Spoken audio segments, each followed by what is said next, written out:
डुमराव में ये शिव गुरु की संगोष्ठी, शिव शिष्यों की संगोष्ठी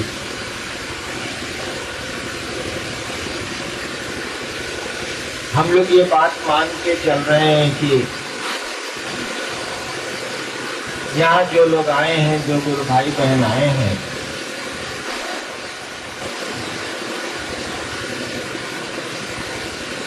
उन लोगों ने शिव को गुरु बनाया है और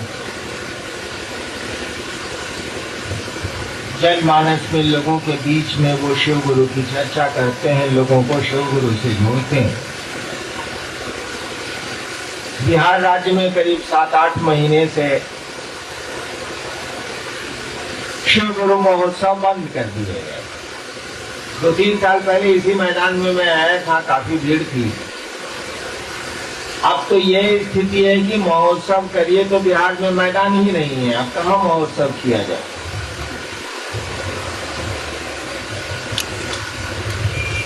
हम लोगों ने सोचा कि इलाके में, क्षेत्र में एक तरफ, एक कोने में, विभिन्न कोनों में संगोष्ठियां की जाए और गुरु भाई बहनों से बातें की जाएं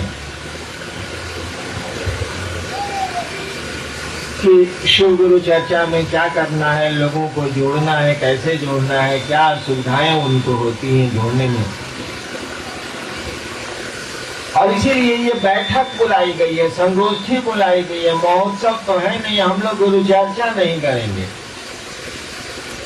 हम लोग शिव गुरु की चर्चा इसलिए करेंगे आपस में कि दूसरों को हम लोग कैसे जोड़ें शिव गुरु, कैसे हम लोग दूसरों को शिव का शिष्य बना सकें, इसके लिए संगोष्ठी आयोजित होती है। लोग कह ही रहे थे कि वर्कशॉप है ये, कार्यशाला है ये।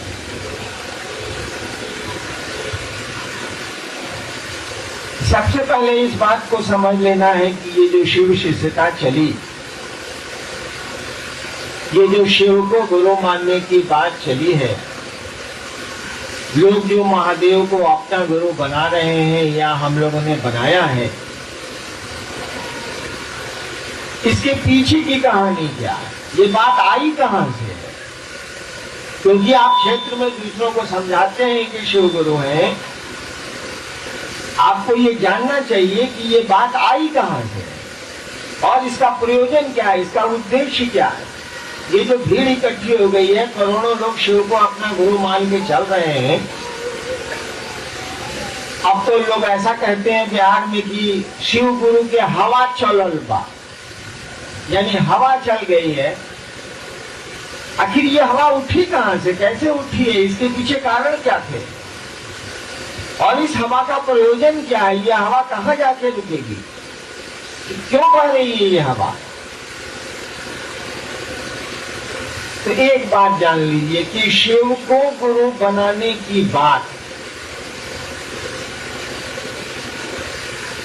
1982 में लोगों के बीच में शुरू हुई।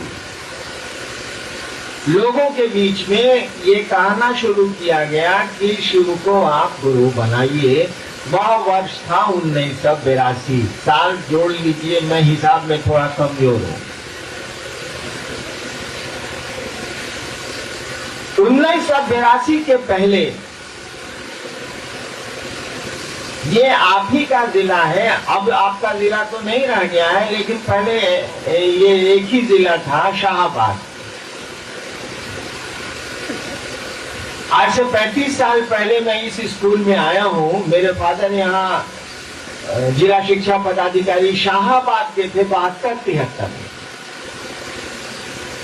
तो वो स्कूलों का निरीक्षण करते थे, उच्च विद्यालय का निरीक्षण करते थे, तो कभी कभार हम लोग भी घूमने चले आते थे, पढ़ते थे, छुट्टियों में आते थे तो चले आते। उन्हीं दिनों की बात है, सन 1974 की बात है कि आप ही के पुराने जिले में एक जगह है आरा शहर।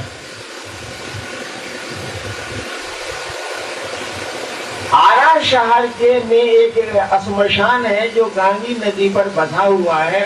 गांगी नदी बहुत छोटी नदी है, जो आरा के लोग हैं उन लोगों ने देखा होगा। उसी के किनारे श्मशान है, मरघट है। 1974 में मैंने उसी श्मशान में साधना की थी। उसके पहले से साधना कर रहा था, मैं 73 से ही कर रहा था।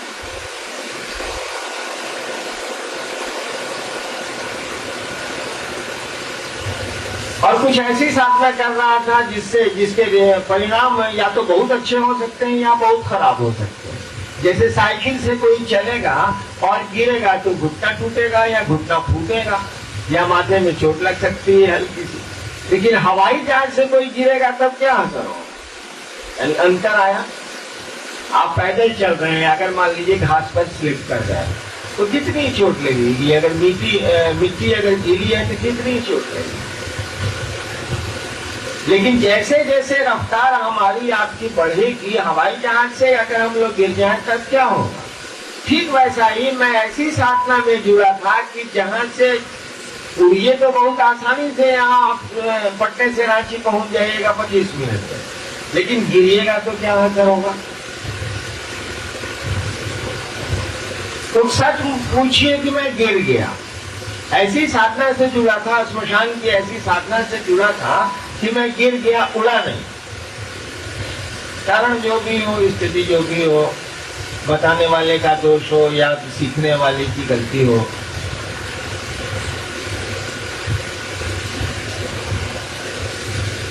और जो लोग मुझको सिखलाने आया करते थे वो देखने में महादेव जैसा लगते। एक सामान्य आदमी रात के अंधेरे में किसी को देख रहा है और वो शिव जैसा दिख रहा है, तो एक सामान्य आदमी, एक अफसर का बेटा क्या समझेगा, महादेव समझेगा और क्या समझेगा। इतनी बुद्धि तो उसको है नहीं कि समझ ले कि बहुरूपिये भी रूप बदलते हैं, इतनी समझ तो है नहीं। मैं बहुत छोटा था, मेरे बाबूजी मजिस्ट्रेट थे पूर्णिया में, जब मैं पहले दूसरे क्लास में पढ़ता था। तो एक बार खेल के मैं आया, कहीं से घूम के आया, बहुत छोटा था मैं, घूम के आया तो देखा कि गेट पर एक काली माई खड़ी है। मैं जो डरा उस काली माई को देख के, बाप रे बाप, चिल्लाता था, हाथा से चिल्लाते हुए डेरे में गया। डेरे में माँ बाबू जी थे बैठे हुए, का भाई, मैं सिवान का रहने वाला हूँ, का भाई। हम तो अरे बाप रे बाप, गेट पर तो काली माई खड़ा दिया। माँ बाबू जी दोनों पकाए कि कौन सी हल्ला कर रहा है कि गेट पर काली माई खड़ा दिया। बोझ के माउंट दोनों बाहर आए, तब उन्होंने हमको समझाया कि अरे बहुरूपिया है, 7-14 दिन दिखलाता है, उसके बाद पैसा लेता है, वो काली माई बना हुआ है कहीं का। यानी मुझको उन लोगों ने समझाया कि 14 पहले के जमाने में बहुरूपिया लोग बनते थे और 14-15 दिन दिखलाने के बाद घरों में अपना कुछ मेहनताना मांगते थे, लोग दिया करते थे। अब पता नहीं अब है या नहीं है, शहरों में तो नहीं। वही स्थिति मेरी भी थी। आरा के गांधी श्मशान में मैंने देखा प्रेतों को, शिव रूप में समझा शिव है या शिव के लोग हैं। लेकिन देखिए, देखने से किसी के बारे में आप जो धारणा बनाते हैं, जो विचार बनाते हैं, अगर उसके साथ रहिएगा तो कुछ दिनों में विचार आपके बदल जाएंगे, सच्चाई आपको हमको समझ में आ जाएगी। मैं अगर कहूं कि मैं 35-30 साल का डिप्टी कलेक्टर हूं और बहुत ही ईमानदार हूं, तो आप सुनेंगे जो मैं बोलूंगा। लेकिन जो 3 साल मेरे साथे घरे में रह जाएगा और वो रोज देखेगा हमको, वो साला पूछेगा कि कितना हम झूठ बोलते हैं, कितना सही बोलते हैं। साथे रहता है गुजारा। तो उन प्रेतों के साथ मैं 2 साल रह गया और एक दिन उन प्रेतों ने, शिव रूपी प्रेतों ने ऐसा आचरण किया कि मैं आपको नहीं कह सकता। मुझको बड़ा दुख हुआ, इतना दुख हुआ कि साला कौन धंधा में हम फंस गए। 8वां क्लास से साला श्मशान साथ जाते हैं, योग की साधना करते हैं, तो ये करते हैं, वो करते हैं, पढ़ाई लिखाई सब जो ऊपर हो गई, बाप माँ ऐसे गिर जाता है। आइए साला कौन धंधा में हम पड़ गए, 14 साल तो मेरा बर्बाद हो गया। मैं बहुत दुखी था। यही आप ही के आरा शहर की बात मैं बोल रहा हूँ। रात का 2 बज रहा था। उस समय पटना विश्वविद्यालय में कानून का विद्यार्थी था, लॉ पढ़ता था मैं। एक बात मेरे दिमाग में, हम इसीलिए कह रहे हैं कि आप लोग समझिएगा कि शिव शिष्यता की हवा कहां से चली है, कैसे चली। मैं कहानी नहीं सुना, मेरे मन में एक ख्याल आया, दुख में ख्याल आया कि साला हम तो बर्बाद हो गए। मेरे मन में एक ख्याल आया, क्या ख्याल आता है कि जिस गुरु के साथ रहे, पता नहीं हमारी किस्मत का दोष कि उसकी किस्मत का दोष, सारा कहां से कहां पहुंच गए हम। ये सुनते हैं कि गुरु भगवान होता है, मेरे मन में भी ख्याल आ रहा है। आपको समझाने में थोड़ा वक्त हमको लग रहा है, लेकिन ख्याल आने में समय नहीं लगा। मेरे मन में ख्याल आया कि गुरु भगवान होता है, कहे कि लइकाइए में मास्टर साहब रटौले रहले कि गुरु ब्रह्मा गुरु विष्णु गुरु देव महेश्वर गुरु साक्षात।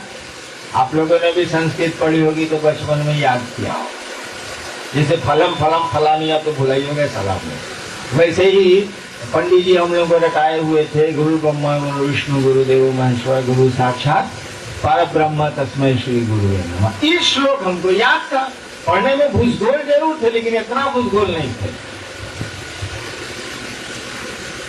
हमने दिमाग में आया कि गुरु भगवान होता है, उस श्लोक का अर्थ हुआ ना कि गुरु ब्रह्मा है, गुरु विष्णु है, गुरु महेश्वर है, गुरु साक्षात पर ब्रह्म है। मेरे दिमाग में ये ख्याल आया कि गुरु भगवान होता है तो भगवान गुरु का ही नहीं। गुरु भगवान होता है तो भगवान गुरु का ही। बस यहीं से तमाशा शुरू होता है। वो हुआ था ना कि एक बार एक सेब न्यूटन के माथे पे गिर गया। सेब तो रोज ही नीचे गिरता है, न्यूटन के माथे पे गिर गया। अचानक उसको ख्याल आया कि साला हमरे मूड़ी पर काहे गिरा, ये आसमान में काहे नहीं गिरा रे। और आज देखिए विज्ञान कहां से कहां पहुंच गया, कितनी गाड़ियां, कितनी सवारियां, कितने जहाज, कितना विज्ञान, वैज्ञानिक चमत्कार मात्र इसी सिद्धांत से होता है।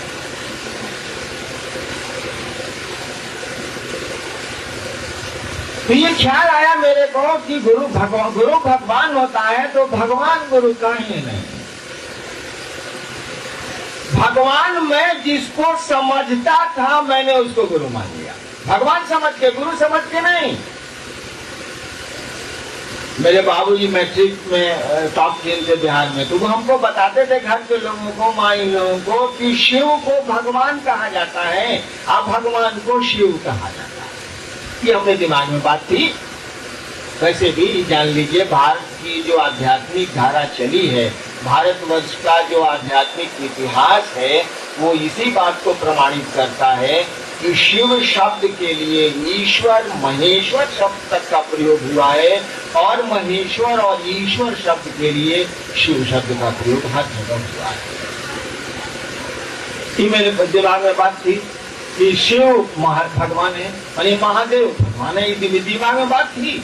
लेकिन महादेव गुरु है ये मैं जानता ही नहीं था, न मैंने सुना था, न पढ़ा था, न कहीं किसी ने हमको कान में ये बात डाली थी कि शिव गुरु है, ये मैं नहीं जानता, उस समय नहीं जानता।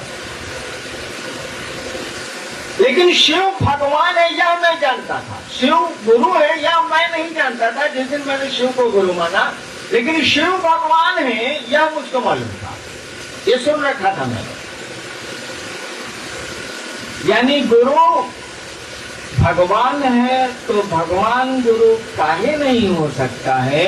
और भगवान मेरे दिमाग में बैठा हुआ था कि शिव को कहते हैं, मैंने शिव को गुरु माना। बस यहीं से। और हम नहीं जानते थे कि किताब में लिखा हुआ है, लोग जानते हैं, ये सब कुछ हमको नहीं मालूम था कि शिव गुरु है। मैं कुछ नहीं जानता था, मैं बचपन से असमशानी था। एक अफसर का बेटा था, खेलता कूदता था, गाड़ी में घूमता था और रात में स्मशान जाता था, यही मेरा धंधा था। मुझको क्या मालूम कि शिव गुरु है नहीं है क्या है। मैंने भगवान को अपना गुरु बनाया। भगवान मैं शिव को जानता था, मैंने शिव को गुरु बनाया। अब सुनिए, देखिए, जैसे मैंने गुरु बनाया 3 शर्त मैंने बनाई, 3 कंडीशन मेरे दिमाग में तय कर लिया। एक बार का वाकया है कि मैं समस्तीपुर में था, सुबह सुबह 5 बजे कहीं मुझको जाना था। मैंने मोटरसाइकिल निकाली और ऐसे ही घास का मैदान था, इसी घास के मैदान से मोटरसाइकिल मुझको ले जानी थी। सुबह सुबह 5 साढ़े 5 बज रहा था। घास के मैदान में उस समय राजदूत मोटरसाइकिल चलती थी। घास के मैदान में मैंने मोटरसाइकिल निकाली और एक जगह मोड़ था, घास मैदान में ही मोड़ था। मैंने घास पर मोटरसाइकिल मोड़ी और मोटरसाइकिल स्किड कर गई, स्लिप कर गई, घुस पड़ी हुई थी घास पर। जैसे आपने घुमाया मोटरसाइकिल का हैंडल, मोटरसाइकिल स्लिप कर गई। अब हमको दीजिए मोटरसाइकिल घास पर चलाने के लिए, नानी मरे सर आप 2 नंबर से 3 नंबर कर ही नहीं सकते हैं, काहे कि गिरे हुए हैं। यानी आदमी शर्त कब बनाता है? जब धोखा खाता, उसको गड़बड़ी लग जाती है तब शर्त बना लेता। हम लोग गाड़ी चलाते हैं, आज बचपन से 7वें 8वें क्लास से हम लोग जानते हैं गाड़ी में क्या गड़बड़ी हो सकती है, कहाँ ड्राइवर गलती कर रहा है। इतना धोखा खाए, इतना चलाए कि मालूम है कि क्या क्या नहीं करना चाहिए। तो जितना हम धोखा पूजा पाठ में खाया था उसको शर्त बना लिया। शिव को गुरु तो हमने मान लिया उसी क्षण से। आज जितना गड़बड़ हुआ था मेरे साथ उसको नियम बना लिया, हम जी कम्मा नहीं करेंगे। पहला कहा हमने कि सुनिए, हम आपको गुरु बनाए, शिव को हम आज से गुरु बना रहे हैं, लेकिन 3 काम हम नहीं करें। आप आसमान से महादेव के रूप में, जो फोटो में दिखता है, आप आसमान से महादेव के रूप में आइएगा तो आपसे हम कुछ नहीं सीखेंगे। बात साफ, कि हम तो प्रेत देखे थे शिव के रूप में, तो सारे फिर प्रेत चले आते, मैं धंधा क्यों करूं। मैंने कहा आप आसमान से महादेव के रूप में जो फोटो में दिखता है, सांप लपेटे या त्रिशूल लपेटे या बाघंबर लपेटे, वैसे आइएगा, हम आपसे कुछ नहीं सीखेंगे। दूसरी शर्त मैंने बनाई कि आदमी के रूप में आइएगा। नहीं, हम लोग सुनते हैं कि भगवान आए भिखमंगा के रूप में, आए गए चले गए, कहानी नहीं सुनते हैं हम लोग। भगवान आए कुकुर के रूप में, सारा भगवान कुकुर बनता है, हाथ हो गया। नहीं सुनते हैं हम लोग। एक जगह भाई साहब जा रहे थे, वो बंदर मिल गया, देखा देखिए आप कर रहे हैं, तो वो गुरु माना, परेशानियों का दौर शुरू हुआ। मैं किससे कहता, उसी समय मैं आईपीएस में आया, दोबारा आईपीएस में मेरी हड्डी टेढ़ी है सीने की, वहां से हटा, डिप्टी कलेक्टर हुआ, पीडी हो गया।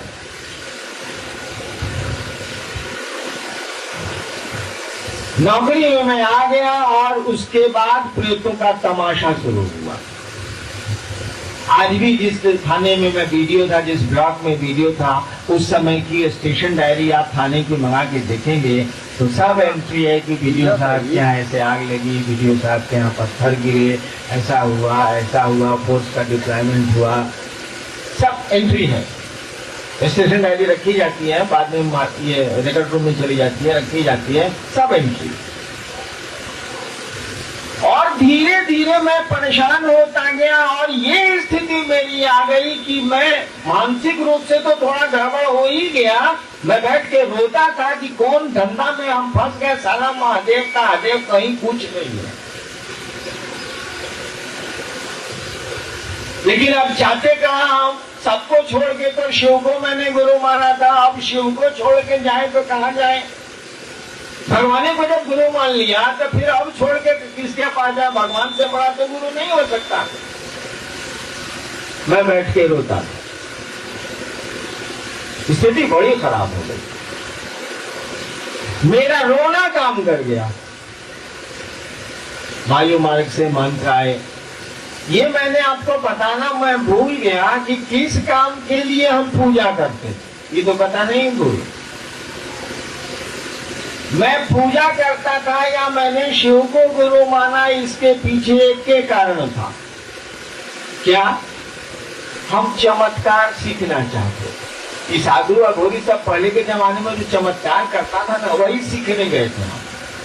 कि हमको पैसे की दिक्कत नहीं थी, घर में भोजन की दिक्कत नहीं थी, गाड़ी थी, सब कुछ था, हम एक चमत्कार सीखने गया था, इसलिए कि मैंने सोचा कि साला हम बड़ी दुबले पतले हैं, पढ़ाई लिखाई में गुड़ गुबरे हैं, तो साला कुछ बनकर तंकर जान लेंगे तो पब्लिक आ लोग हमको इज्जत तो करेगा। इसी ख्याल से मैं गया था कि बाबा बनेंगे, लोग गुड़ छुएगा, कहेंगे खुश रहो बेटा। इसी के लिए मैं गया था, मेरा धंधा यही था, इसी के काम के लिए इतनी दूरी मैंने तय की थी।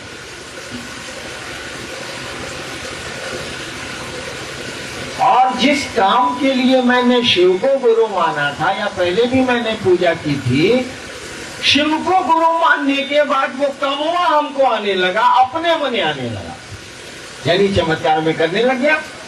जो पुराने लोग यहाँ बैठे हैं, जो आशीष जी लोग, इन लोगों ने देखा है वो दिन मेरा, मैं चमत्कार करने लग गया। धीरे धीरे धीरे इसी बीच में 1982 में 1982 में मैं थोड़ा बदमाश जरूर था। मेरी बदली बीडीओ से सीधे मजिस्ट्रेट के रूप में हो गई मधेपुरा गया मैं। वहां मैं जब स्कूल में पढ़ता था, बाबूजी वहां एसडीओ थे, बहुत पहले की बात है, वहां जिला स्कूल का मैं विद्यार्थी रहा हूं। वहां जब मैं स्कूल में पढ़ता था तो रोज रात को श्मशान जाता था। मैंने कहा था कि 14 साल में श्मशान गया हूं। तो सहरसा में वो जेल के बाद जो श्मशान है, मेरा रोज का धंधा था श्मशान जाने का। उस समय कुछ लोग थे जो श्मशान में साथ करते थे, अब तो नहीं है। उन लोगों से मेरी मित्रता हो गई थी। भाई जहाँ जाइएगा, जिस मोहल्ले में रहिएगा, जो धंधा करिएगा, वहां के लोगों से परिचय नहीं हो जाएगा। हम लोग मजिस्ट्रेट हैं, एडीएम हैं, तो पुलिस से और अपने साथियों से परिचय नहीं है, बहुत होते हैं, होना ही है, काम करते हैं। तो श्मशान में जाता था, तो वहां की जो श्मशान और लोग जाते थे, उनसे मेरी दोस्ती हो गई थी। मैं वही मजिस्ट्रेट होकर चला गया।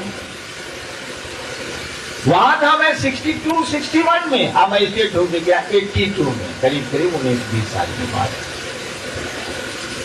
मैं उन लोगों से पहले मिला कि जो बचपन में मेरे दोस्त थे, श्मशानी, बाद में वो माननीय मंत्री भी बिहार के हुए। उन लोगों से मिला।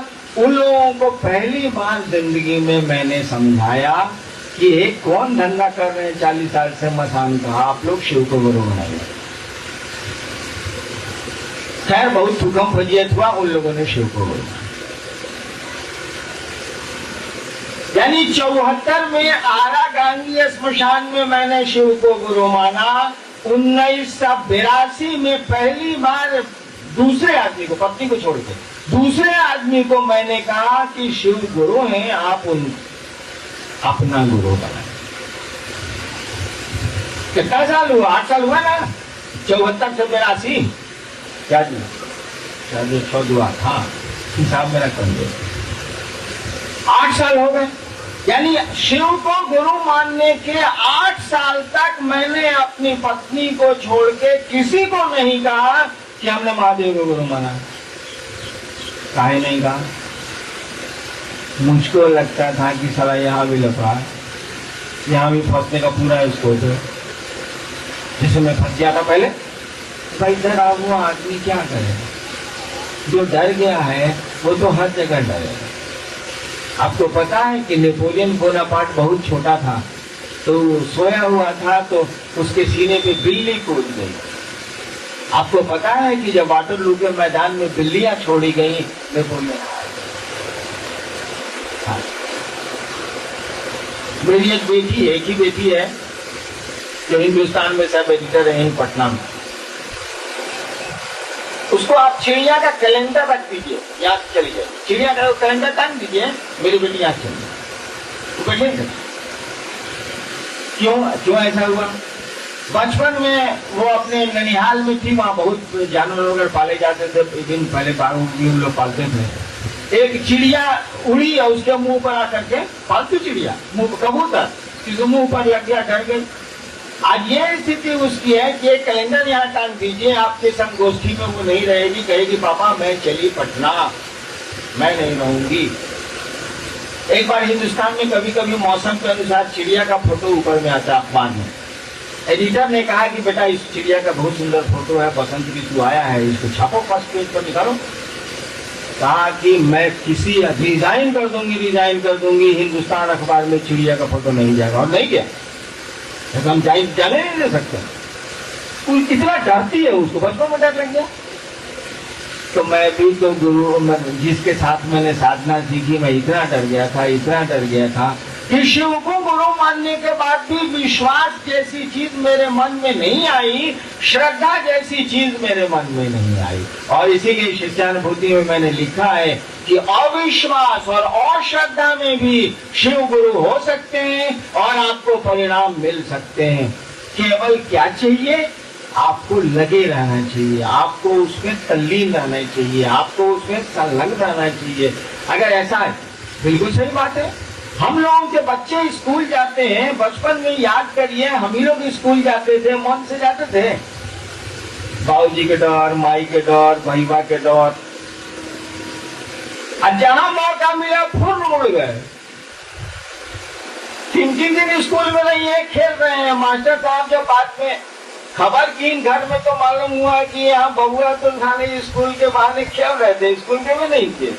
नहीं होता, बच्चों को स्कूल आप भेजते हैं और वो बहाना बनाते हैं, माथा दुखाता आज ना जाए, झूठो बोल रहा था, माथा नहीं दुखा रहा, स्कूल जाने का मन नहीं, उसको खेलने का मन करता। लेकिन अगर स्कूल वो जाता रहे तो शिक्षक का काम है कि उसके मन में पढ़ाई के प्रति, अध्ययन के प्रति अभिरुचि जगा दें, आकर्षण जगा दें, प्रेम जगा दें। ये शिक्षक का काम है। सभी बच्चे पढ़ते हैं, अन्यथा पढ़ेंगे नहीं वो। ठीक उसी तरह से गुरु का क्या काम है?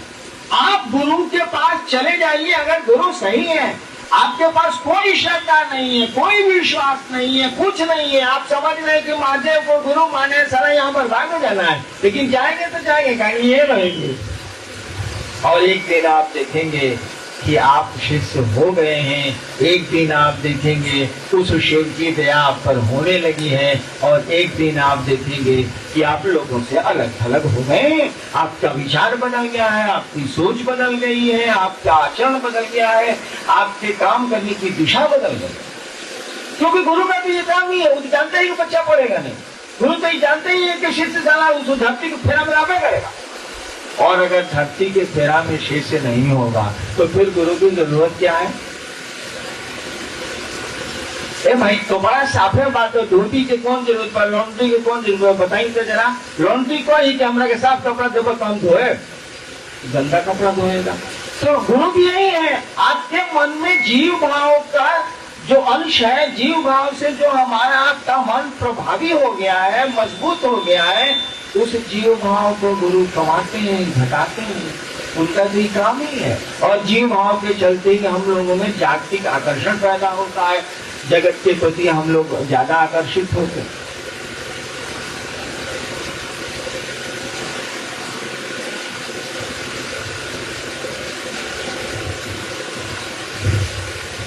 जब 1982 में मैंने लोगों को कहा मधेपुरा में कि महादेव को गुरु मानिए, तो मेरे कान ने जिंदगी में पहली बार सुना। उन लोगों ने हमको मैथिली में कहा था, हाकिम जाने छी महादेव गुरु छठन। मुझको मैथिली नहीं आती है, लेकिन उन लोगों ने जब समझाया उन लोगों को हमने कि शिव गुरु है, कौन सी 40 साल से मकान साथ रहे हैं आप लोग, तो उन लोगों ने मुझको पहली बार कहा, मैंने पहली बार सुना कि हाकिम जाने छी महादेव गुरु छठन। मैं बकाया कि इसको कैसे मालूम है, हम तो पहली बार बोल ही रहे हैं कि शिव गुरु है, तो ये कैसे जानता है कि हाकिम जाने छी महादेव गुरु छठन। मैंने पूछा तो उन लोगों ने कहा कि किताबों में तो भरा पड़ा है कि शिव गुरु है, जगत गुरु है, गुरुओं के गुरु है। तब मैंने मधेपुरा में, अच्छी लाइब्रेरी उस समय थी, मधेपुरा की एक अच्छी लाइब्रेरी है वहाँ, उस लाइब्रेरी से किताबें निकलवाई, पढ़ा उनको। अब तो मैं बता सकता हूँ किस किताब में लिखा है कि शिव गुरु में, किन किन किताबों में लिखा है, कौन कौन दोहे लिखे हैं, मैं बता सकता हूँ। लेकिन 1982 तक, यानी 8 साल तक शिव को गुरु मानने के बाद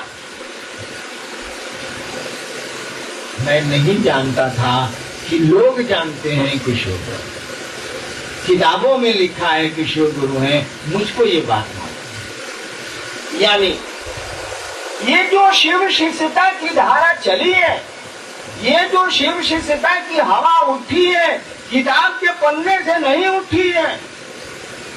ये जो हम लोग शिव को गुरु मानने की बात कर रहे हैं, ये हम लोग किताब ग्रंथ और शास्त्रों के सहारे नहीं बोल रहे हैं, ये हम लोगों की व्यक्तिगत अनुभूति है। ये हम लोगों ने खुद जांचा है, खुद परखा है, खुद देखा है कि शिव गुरु का काम करते हैं, और तब हम लोगों ने इसको चरितार्थ करना चाहा है। तब हम लोगों ने कहा है कि भैया महादेव को गुरु मानिए, वो गुरु है। ठीक है, समझाने के लिए अब हम लोग बोल देते हैं कि किताबों में लिखा है, ग्रंथों में लिखा है, साधु कहते हैं, मनीषी कहते हैं, शास्त्र कहते हैं कि शिव गुरु है। बोलने को हम लोग बोल देते हैं, लेकिन आज के जमाने में, वर्तमान काल में जो शिव शिष्यता की धारा चली, जो शिव शिष्यता की हवा उठी है, या किताब के पन्नों से उठी हुई हवा नहीं है, या शास्त्र के पन्नों से उठी हुई हवा नहीं है, या किसी की बोली से भरी हुई हवा नहीं है, या हम लोग हमारे आपके अपने अनुभव की आवाज है। और अनुभव की आवाज बड़ी गंभीर होती है, इसकी दूरी बड़ी दूर तक ये चलती है, और बड़े लंबे इसके परिणाम होते हैं। और यही कारण है कि 16 साल में आज 5 से 6 करोड़ शिव शिष्य बिहार और अगल बगल के राज्यों में हैं। कितने दिन लगे? 15 साल। 1991 में मैंने शुरू किया था लोगों से कहना बाहर में, जब मैं पटना का मजिस्ट्रेट था, कंट्रोलिंग का इंचार्ज था, तो पहली बार कमरे से बाहर मैंने वहीं ऑफिस फ्लैट में लोगों से पहली बार कहा पब्लिकली कि भैया महादेव गुरु है, आप शिव को गुरु मानिए। मैंने 91 से पब्लिक में हम आए हैं, इट इज 2007, 91 16 साल तो हुए। 16 साल में ये स्थिति, मैं दूसरे गुरुओं का भी, बहुत सारे गुरुओं का शिष्य रहा हूं, उनका भी प्रचार करा चुका हूं शिव को गुरु मानने के तरफ। 16 साल में बाढ़ सी आई हुई है, सैलाब सा उठा हुआ है। और लोग कहते हैं, कुछ लोग जो हमारे ही संबंधी हैं लेकिन उनको अच्छा नहीं लगता है, वो कहते हैं कि साला मोछड़ के तरह शिव शीश बढ़ रहा है। हमको तो मन करता है डीडीटी छीट के। मेरे आदमी ने, मेरे संबंधी ने, और सीधे मेरे संबंधी ने मुझसे ये वक्तव्य दिए हैं, और वक्तव्य जब उन्होंने दिए हैं तो देवाशीष भी थे, विवेक जी भी थे, ये लोग थे। यही कहा कि हमको तो मन करता है कि साला मोछड़ की तरह शिव शीश बढ़ रहा है, डीडीटी छीट के मुंह आते हैं। He told like that। लेकिन इसके परिणाम बहुत बुरे हुए। वो आदमी खुद ही आज क्या कहिएगा, इस काबिल नहीं है कि डीडीटी छीट सके।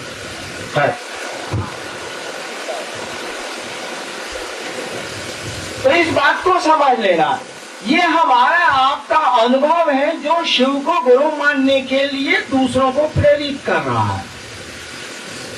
और देखिए ना, हम लोग कहाँ जाते हैं शिव चर्चाओं में?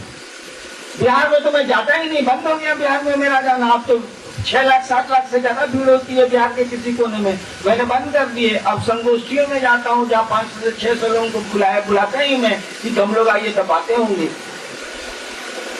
लेकिन महादेव गुरु का काम कितनी तेजी से चल रहा है, परिणाम नहीं है, तो लोग मान कैसे रहे हैं? आदमी तो इतना चंगला है कि वो मानेगा, वो इतना चंगला है। मैं अपने बाप को समझाता हूँ, अभी तक जिंदा है वो, समझाता हूँ कि शिव को गुरु मानिए। वो कहते हैं तुम्हारे पैदा होने के पहले क्या मानते हैं? देखो जी मानो, बताइए। हाथ हो गया।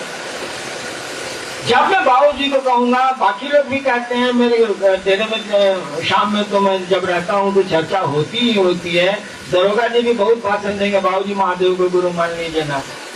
देवाशीष जी भी कहेंगे, बाबू जी महादेव को गुरु मान लीजिए ना। अगर हमने कह दिया कि महादेव को गुरु मान लीजिए, कहेंगे कि आप पैदा हुए थे उसके पहले से हम महादेव को गुरु मानते हैं, आप चुप रहिए।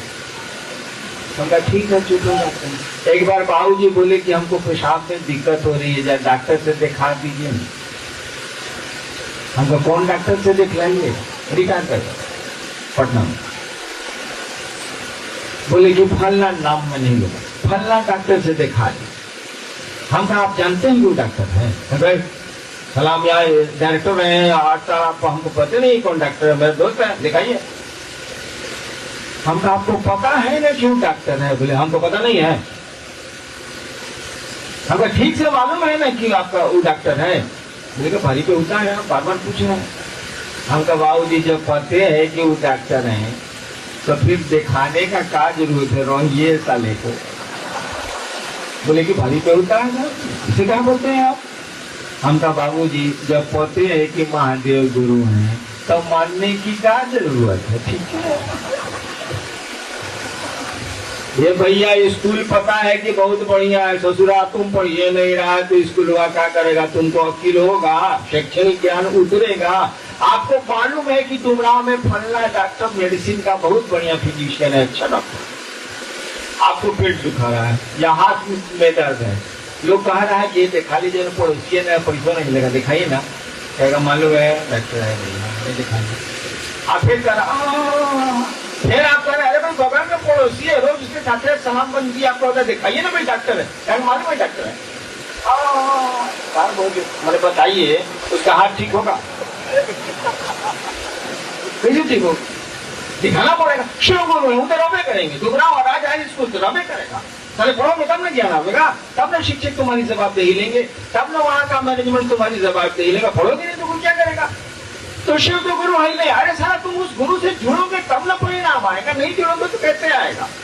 खुलता तो पल ही बनी, मन जानते बनी, का है कि कोई नहीं बस पहिला ये बनी घूमा। अब विषय पर मैं आता हूँ, विषय बोल रहे थे देवाशीष जी, मैं विषय पर बोल रहा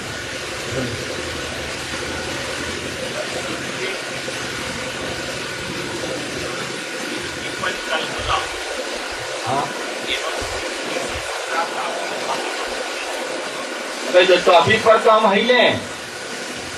पहला विषय था कि शिव की परिकल्पना, माने शिव की क्या परिकल्पना की गई है लोगों के बीच, लोगों के मानस में, ऋषियों द्वारा, मनुष्यों द्वारा क्या परिकल्पना है। मैंने कहा ना कि शिव को ईश्वर माना गया, शिव को हम लोगों का जो गुरु है उसकी बात हो रही है, वही शिव जिसको हम लोगों ने गुरु अपना बनाया है, उसकी क्या परिकल्पना, वो ईश्वर है, वो भगवान है। इसीलिए देखिए शिव को क्या कहा जाता है, सुरासुर पूजित है महादेव। सुर भी उनको पूजते हैं, असुर भी उनको पूजते हैं, राक्षस के भी आराध्य, राक्षसों के भी, असुरों के भी आराध्य हैं वो, और देवताओं के भी आराध्य हैं वो। ईश्वर है इसीलिए सबके आराध्य होंगे, ईश्वर है इसीलिए वो बेईमानी नहीं कर सकता। ये हमारे आपके व्यवहार में आपको मिलेगा, वो ईश्वर है इसीलिए बेईमानी नहीं कर सकता। वो जानता है कि सांप टेढ़ा चलते हैं, वो जानता है कि सांप जहर रखते हैं, पैदाइशी इनकी आदत है, ये टेढ़ा पैदा ही होते हैं, मतलब टेढ़ी चाल है इनकी, जहर है इनके पास कॉन्जेनाइटल पैदाइशी, तो लोग इसको लाठियां मारेंगे ही मारेंगे, वो जानता है इस बात को, क्योंकि जहर है, छिपा रहता है हरी घास में हरा सांप, तो लोग मारेंगे ही मारेंगे। शिव ने सर्पों को गले लगा दिया, क्योंकि वो तो ईश्वर है, किसको छोड़ेगा, किसको पकड़ेगा, ईश्वर है वो तो भगवान है, सबका सृष्टि करता है वो। तो शिव ने, देखिए तस्वीरें बताती हैं कि शिव ने सांपों को गले लगाना मैंने प्यार करना, शिव ने सर्पों को गले लगा लिए, कहा कि अच्छा चलो तुमको लाठी मिलती है, सब तुमको तिरस्कार करता है, समाज तुमको निकाले हुए है, हम कैसे निकाल लें, तुमको हम बुलाएंगे तो तुम आओगे नहीं, क्योंकि सोचोगे ये भी साला मारेगा, सब मारता है तो ये थोड़े छोड़ देगा, तो चलो हम तुमको प्यार करते हैं तब तो अपना समझोगे ना। शिव ने सांपों को गले लगा लिए, जो लोग लाठियां खाते हैं शिव उनको गले लगाते हैं, शिव की तस्वीरें इस बात को बोलती हैं। शिव ने कहा कि तुम बहुत पवित्र हो, बहुत पावन हो, आओ माथे पे रख लेती हूँ। गंगा शिव के माथे पे दिखती है, जो तस्वीरें हैं सच्चाई क्या है मुझको नहीं मालूम। शिव ने कहा कि तुम थोड़ा पवित्र हो, थोड़ा कलंकित हो, द्वितीया का चंद्रमा, कहा कि थोड़ा पवित्र हो, थोड़ा अपवित्र हो, आओ भाल पे रख ले। वो तो ईश्वर है, उसकी कल्पना ईश्वर के रूप में है, वो किसी को कैसे छोड़ देगा, वो गुरु के रूप में किसी को कैसे कह देगा कि तुम अगर सेब खाओगे तो हम तुम्हारे गुरु नहीं बनेंगे, तुम अगर अंडा खाओगे तो हम तुम्हारे गुरु नहीं बनेंगे, तुम अगर मछली खाओगे तो हम तुम्हारे गुरु नहीं बनेंगे, तुम अगर साग खाओगे तो तुम्हारे हम गुरु नहीं बनेंगे, या बाल छिलवा लोगे तो हम तुम्हारे गुरु नहीं बनेंगे, या बड़े बड़े बाल रख लोगे तो हम तुम्हारे गुरु। कुछ बोल ही नहीं सकता साला, किसे बोलेगा, वो जगत का गुरु है, जगत में जो जैसे है उसको अधिकार है शिव को गुरु मानने का। कुछ शिव बोल ही नहीं सकते, जगत का गुरु है ना। ईश्वर के रूप में क्या कहेंगे वो? सांपों को कहेंगे मारो लाठी, अरे सांप भी उन्हीं के हैं और संत भी उसी के हैं, कैसे किसी को लाठी मार सकता है? वो दोनों सबका पिता है, सबका सृष्टि करता है, ईश्वर है वो विष्णु की तरह राक्षसों की हत्या नहीं करता। वह जैसे विष्णु का कॉन्सेप्ट है ना कि वो देवताओं की मदद करते हैं, शिव ऐसा नहीं है। कहानी है कि शिव से एक बार देवताओं ने कहा कि राक्षसों के खिलाफ लड़िए आप। शिव ने कहा मैं ये काम नहीं करूंगा, मैं नहीं लड़ सकता। ईश्वर है ना, किसको कौन बनाया है उसके लिए, यहाँ कौन बनाया है? और इसीलिए आप देखिएगा कि बहुत प्राचीन भारत से लेकर अब तक अधिकांशतः महादेव की तस्वीरों की मूर्तियों की पूजा नहीं होती है, भगवती के मूर्ति की पूजा नहीं होती है। आप कामरूप कामाख्या जाइए, मैं गया हूँ कई बार, वहाँ कोई मूर्ति नहीं है। आप आमी शक्तिपीठ में जाइए, वहाँ कोई मूर्ति नहीं है। जितने सिद्ध पीठ हैं कहीं मूर्तियां नहीं है, सब जगह पिंडी है। और महादेव के भी जितने बड़े बड़े मंदिर हैं, महादेव की मूर्तियां नहीं है, शिवलिंग बना हुआ है, प्रतीक बना हुआ है, सिंबल बना हुआ है। क्यों ऐसा? लोगों ने सोचा कि ये तो विश्व मूर्ति है, ये तो ईश्वर है, इसकी क्या तस्वीर बनाए, कौन सी तस्वीर इसकी तस्वीर होगी? कहा जाता है दिगंबर है। दिगंबर का समझते हैं ना आप लोग? दिग माने दिशाएं, अंबर माने कपड़ा, दिगंबर यानी दिशाएं जिसका कपड़ा हो, चारों दिशाएं, दसों दिशाएं, दिशाएं जिसका कपड़ा हो उसको दिगंबर कहते हैं। तो उसकी कौन सी तस्वीर बनेगी? लोगों ने कहा है इस ईश्वर की कौन सी तस्वीर बनाई जाए? चल यार को प्रतीक में रख देते हैं, सिंबल रख देते हैं। जैसे हम लोग गणित में नहीं है कि सिंबल बना देते हैं, जिसका बात थीटा में फिजिक्स में सिंबल बना देते हैं। और भारतवर्ष में शिव की मूर्तियों की पूजा का प्रचलन नहीं चला, भारतवर्ष में शिवलिंग की पूजा का प्रचलन चला। फिर भगवती की कौन सी तस्वीर बनाई जाए? उस शिव की आदि शक्ति है वो, जिससे सृष्टि की उत्पत्ति, स्थिति और लय का क्रम चलता है। उस जगत जननी का, उस महाशक्ति का कौन सा स्वरूप होगा भैया? जब शिव की वो आदि शक्ति है तो उसका कौन सा स्वरूप होगा?